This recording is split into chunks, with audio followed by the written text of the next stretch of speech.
Hello Griffins, your task for today is going to be to have a go at using Scratch to create your own chase game. So I'm going to show you what I have created and then I will talk you through the steps to get in there. Okay, so as you can see, I've got my code here. I've chosen myself 2 sprites. I've got a hen and I've got a chicken. I've chosen myself a nice farm backdrop. Now I'm going to click the flag. Now you can see my egg has started to move around and now I've got to chase it. Now hopefully you can see my score is going up in the top left corner every time I get the egg.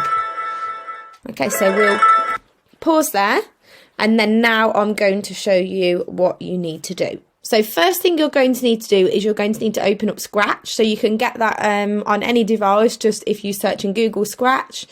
You'll click this first link and then you're going to click Start Creating. So this will kind of open you up a blank screen ready to start your code. So the first thing you're going to need to do is to begin to create your sprites and your backdrop. So if I go down to the bottom right corner and I click on the cat and I click the magnifying glass, I can then begin to choose my first sprite. Now I would say your first sprite that you're going to be choosing is going to be something that can move around. So I am going to choose maybe this dog. So if I move my dog and then if I click on the original sprite, the cat, and I can click the dustbin to get rid of it. So now I need to think of something that the dog is going to be chasing around. So to do that, I'm going to go back to the sprite again with the magnifying glass and then I can search. Oh, I was hoping there was going to be a bone, but there isn't. So if I have a look in food, might be he's going to chase his bowl around.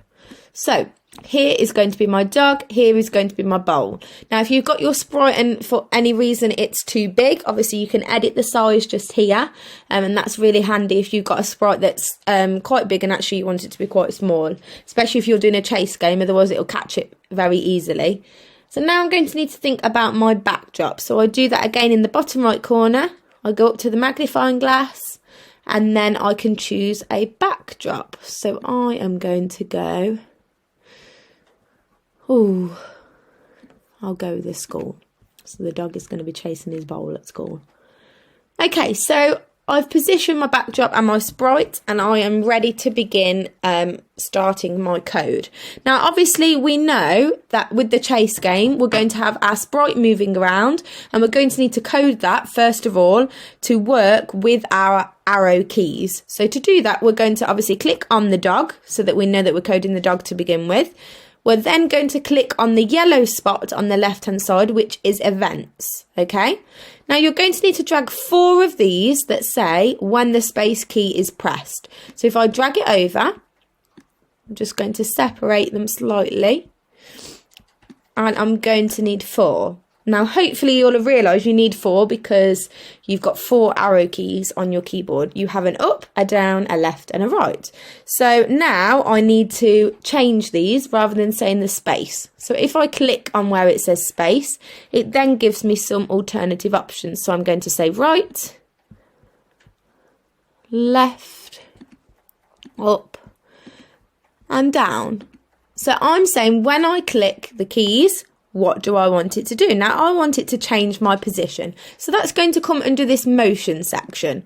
So if I click on the motion, if you scroll down just slightly, you can see you've got these ones that say change X by 10 and change Y by 10.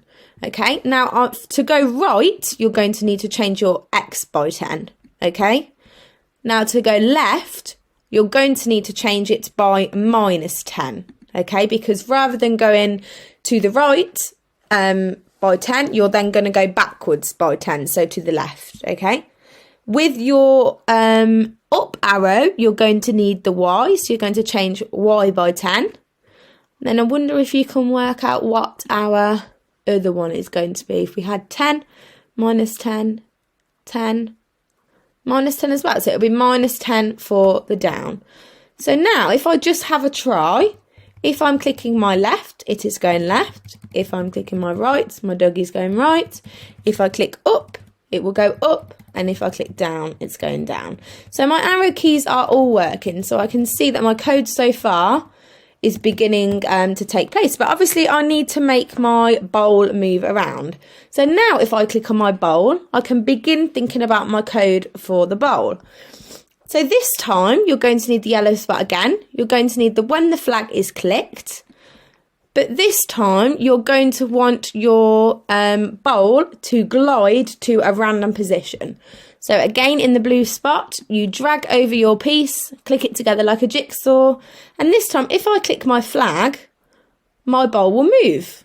Now, obviously, my bowl has moved once and then stopped. So you're going to need to have some kind of control involved to keep repeating this again and again, because you don't want to have to keep clicking the flag again and again.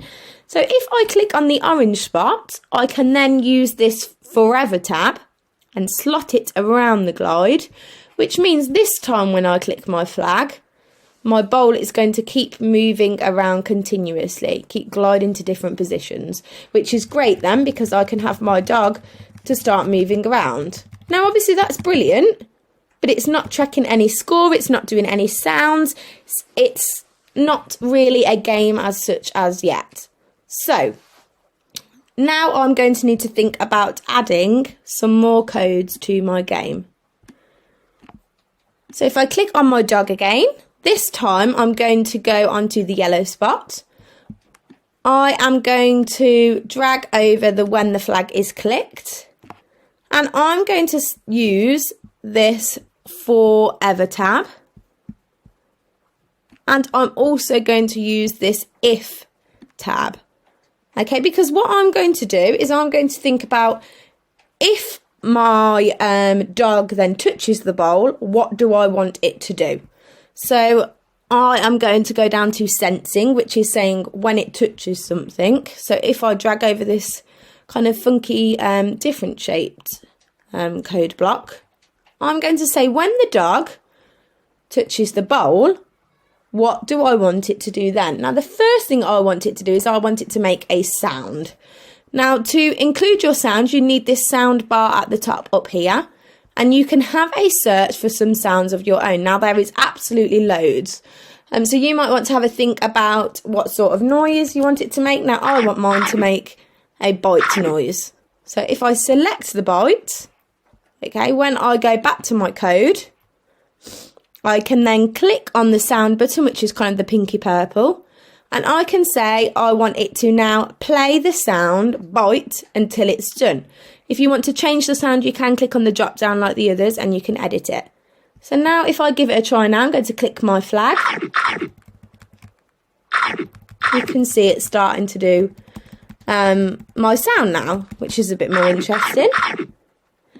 Now, another kind of thing that you might want to add is a variable to your game, which just kind of, you can use it to add some score.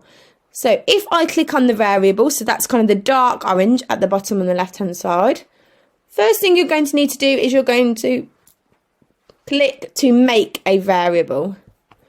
And here I'm going to write score. Oh, hold on, if I click on my dog, sorry.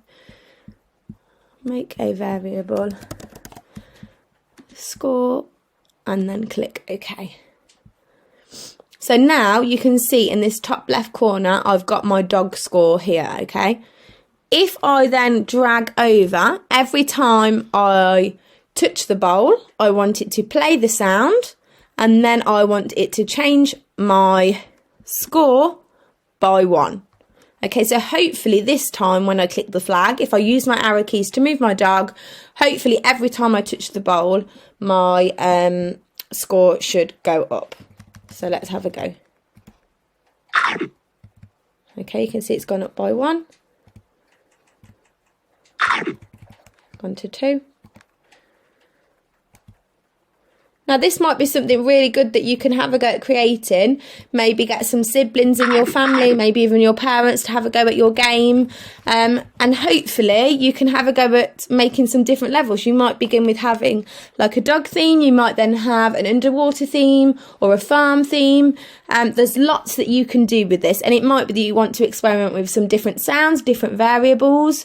It might be that you have something really cool on one level where you can change the score and you get 10 points maybe if you catch your Sprite. So give it a go. I would love to see some photos of how you get on your Seesaw accounts. And hopefully you really enjoy creating your own chase game. Thank you. Bye.